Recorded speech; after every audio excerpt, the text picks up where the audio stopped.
Hello guys, আসসালামু আলাইকুম। আমরা এক বিল্ডিংয়ে সিঁড়ির নিচে একটা বাথরুম তৈরি করতেছি। ইঞ্জিনিয়ার বলেছে যে সিঁড়ির নিচে বাথরুম হবে না। আমরা সিঁড়ির নিচেই বাথরুম কীভাবে করতে হয় আমাদের উস্তাদ করে দেখালো। দেখি একটা লাইট নিয়ে আসে তো দেখি, আমি ভিতরে দেখি কেমন হয়েছে। দেখাও দেখি।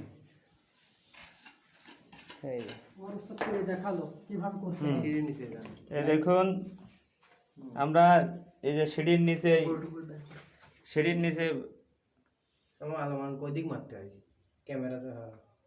নিচে বাথরুম এই যে করে দেখালাম। এটা হচ্ছে বাথরুমের প্যান্ট। এই দেখুন কি সুন্দর এই বাথরুমের সিঁড়ি। যারা এরকম করতে চান আমাদের সাথে যোগাযোগ করবেন। এটা আছে বাথরুমের পাশে, এই গেটটা আমরা গাঁথনি করে দিলাম এবং এই পাশে আছে সিঁড়ি, সিঁড়ির পাশে এটা আছে বাথরুম।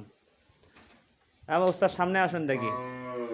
তা ওস্তাদ, আপনি বাথরুমের এই নিচে সিঁড়ি করলেন, আপনার মাথায় বুদ্ধি আসলে কিভাবে? ইঞ্জিনিয়ার বলেছে এরকম হলে কেন বাথরুম এখানে হবে না, এখানে করা যাবে না। তাই আমি ভাবলাম যে সিস্টেমটা কিভাবে করা যায়, অল্প জায়গার ভিতরে সিস্টেম করে দেখলাম আসলে বাথরুম করা যাবে। তাই আমি বুদ্ধি খাটিয়ে বাথরুমটা করে দিলাম। ধন্যবাদ আপনাকে এই বুদ্ধি দেওয়ার জন্য।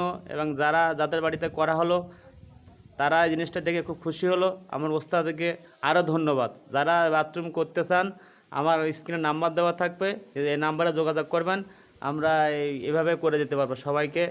আসসালামু আলাইকুম, ধন্যবাদ।